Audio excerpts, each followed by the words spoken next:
কিছুদিন আগে অখণ্ড ভারত নিয়ে একটি ভিডিও করেছিলাম।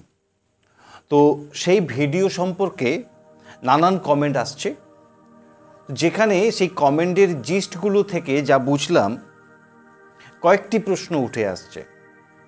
অনেকেই ভারত কি আসলে তাই জানে না। ভারত কি কখনো অখণ্ড ছিল, নাকি ভারত নানান রাজার সময়ে নানান ভাগে বিভক্ত ছিল? শুধু স্বাধীনতার পরেই একটা ভারতের প্রকৃত মানচিত্র উঠে আসছে, নাকি তার আগেও কিছু ছিল? আর সবথেকে বড় কথা, ভারত কি তাহলে অন্য দেশকে গ্রাস করে নিতে চায়? যদি তা না হয়, তাহলে ভারত কিভাবে আবার তার পুরনো জায়গায় ফিরে আসবে? কিভাবে অখণ্ড ভারত তৈরি হবে? আসুন আমরা এই ভিডিওতে এই সব প্রশ্নগুলোর উত্তর খোঁজার চেষ্টা করি। আমরা প্রথমে যেটা জানব সেটা হলো, ভারত কি? ভারত এই শব্দটা ভারতের যে প্রাচীন গ্রন্থগুলো, সেই গ্রন্থে নানানভাবে এসেছে, নানান সময়ে নানান গ্রন্থে এসেছে। তার মধ্যে বিশেষ উল্লেখযোগ্য হলো এই বায়ু পুরাণ। সেখানে এক অগ্নিদেবের কথা বলা হয়েছে। যে অগ্নিদেবের কথা বলা হয়েছে তার আরেক নাম ছিল ভারত। এখন এই অগ্নি দেবতার কথা শুধু মনে রাখুন, তার সঙ্গে ভারতের যে লিঙ্ক সেটা পরে আসছে। ঋগ্বেদে একটি শব্দ পাওয়া যায়, সেটি হলো ভারতী, অর্থাৎ একটি নির্দিষ্ট স্থানে বসবাসকারী। সেই বসবাসকারীদের একটি বিশেষ গুণ হলো তারা 10টি রাজার সাথে যুদ্ধ করে। এই 10টি রাজার সঙ্গে ভারতের কি সম্পর্ক সেটাতে পরে আসছে। মহাভারত বলছেন দুষ্মন্ত এবং শকুন্তলার যে সন্তান,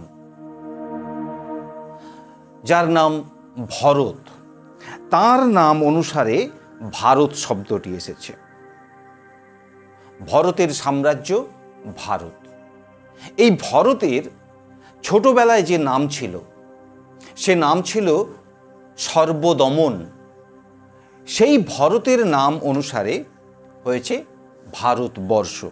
এখন ভারত বুঝলাম, কিন্তু বর্ষ কেন?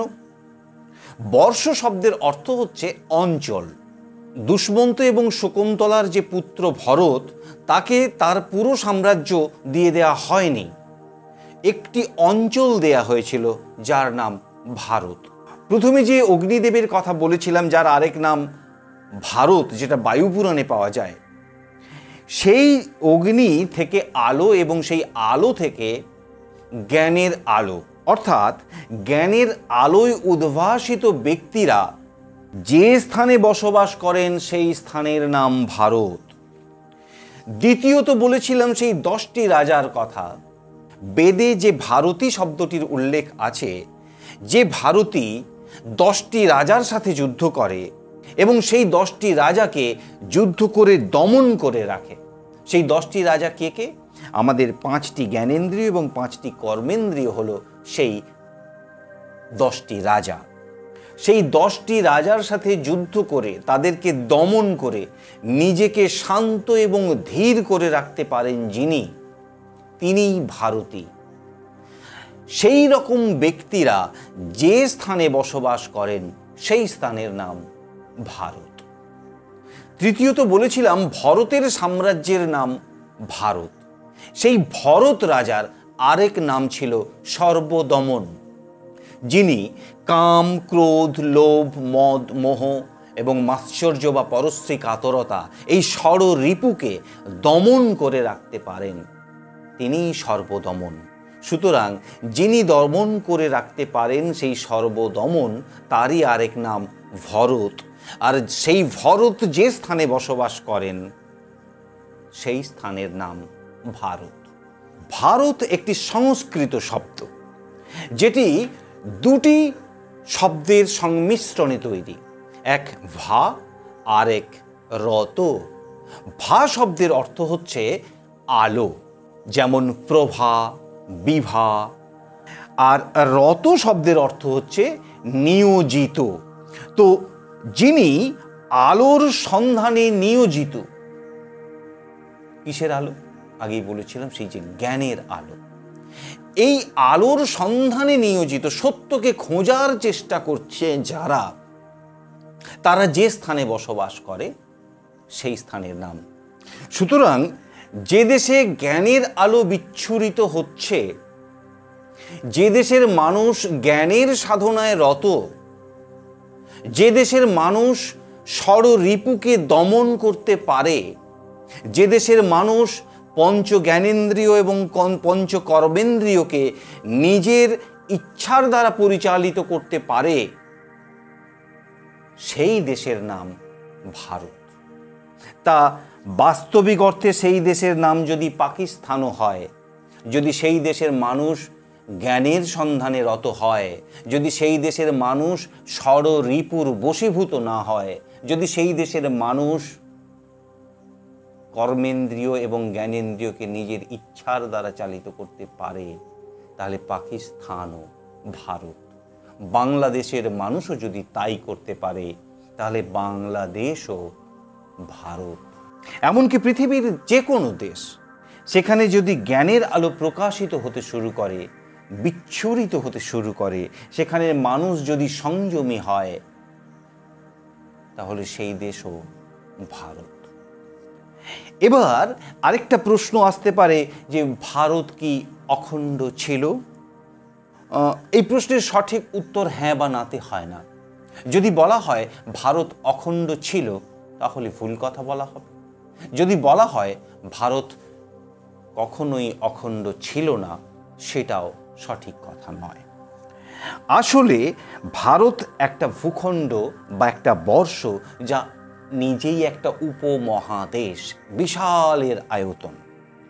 সেই প্রাচীন ভারতবর্ষ কোনো একক ব্যক্তি রাজার দখলে ছিল না বা তিনি তৈরি করেননি।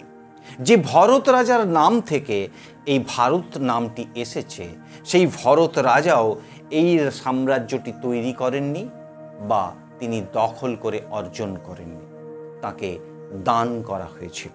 যদি সেখানে জ্ঞানের চর্চা না হতো, যদি সেখানে সত্য কি এই খোঁজ মানুষ না করত, সেখানকার মানুষেরা না করত, তাহলে আর যাই হোক সে দেশের নাম ভারত হতো না। সেই বিশাল সাম্রাজ্য ইতিহাসের নিয়ম অনুযায়ী নানান সময়ে নানান রাজার অধীনে এসেছে। ইতিহাসের নিয়ম মেনে কখনো নানান রাজার দ্বারা খণ্ড খণ্ড আকারে সেই দেশ, সেই সাম্রাজ্য, সেই ভারত ভূখণ্ড পরিচালিত হয়েছে।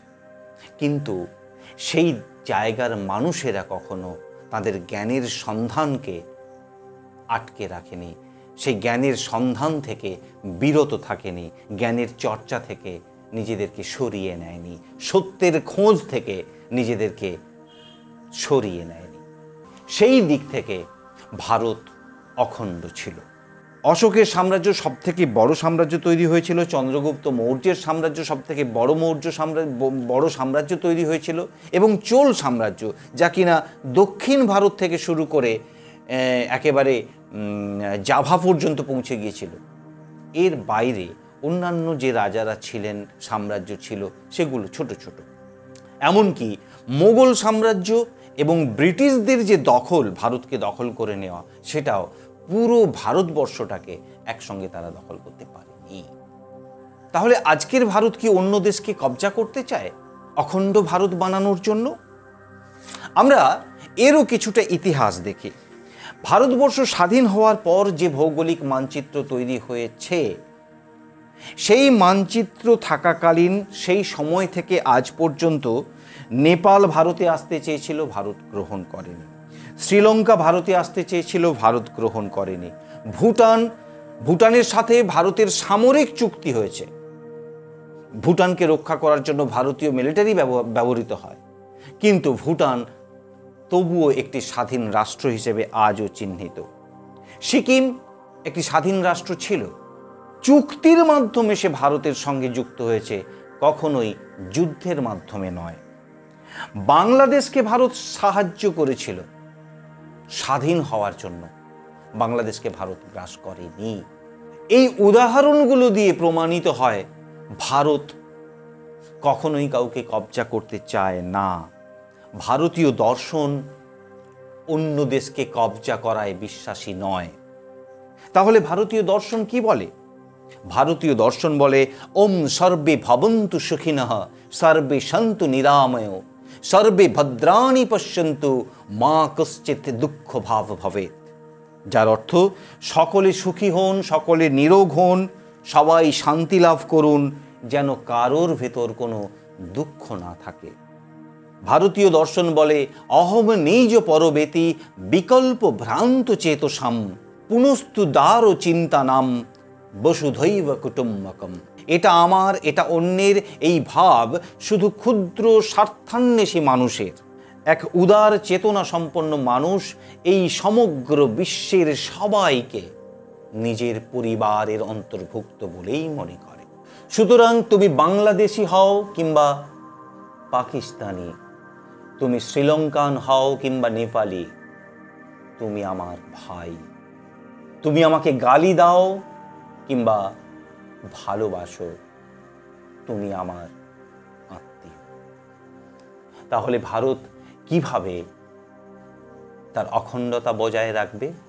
ভারতের প্রধানমন্ত্রী শ্রী নরেন্দ্র দামোদর দাস মোদী একসময় বলেছিলেন, ছোড় দো পাকিস্তান কো, রহনে দো, চলো হাম আগে বাড়ে। কিন্তু আজ সেই পাকিস্তান ভারতকে দেখছে আর বলছে, भारत हमसे बहुत आगे निकल गया, हम पीछे रह गए, हम बम बनाते रह गया, भारत मार्स में पहुंच गया। ভারত এগিয়ে চলতে থাকুক, এগিয়ে চলতে থাকুক ভারতের প্রতিবেশী রাষ্ট্রগুলো। ভারতের সাথে সাথে সেই সব দেশেও সত্যের সন্ধান চলুক, ভালোর সন্ধান চলুক, আলোর সন্ধান চলুক, জ্ঞানের আলো বিকশিত হোক। তাহলেই অখণ্ড ভারত রূপ নেবে এই ভারত উপমহাদেশ। ভিডিওটি কেমন লাগলো তা অবশ্যই কমেন্ট বক্সে লিখে জানান। আপনার গঠনমূলক মতামত কিন্তু আমাদের পথ চলার পথে। ভালো লাগলে লাইক করুন, শেয়ার করুন, কারণ যা ভালো লাগে তা শেয়ার করলে আরও ভালো লাগে। সাবস্ক্রাইব করেছেন তো? অনেক অনেক অনেক ধন্যবাদ। ভালো থাকবেন সবাই। নমস্কার।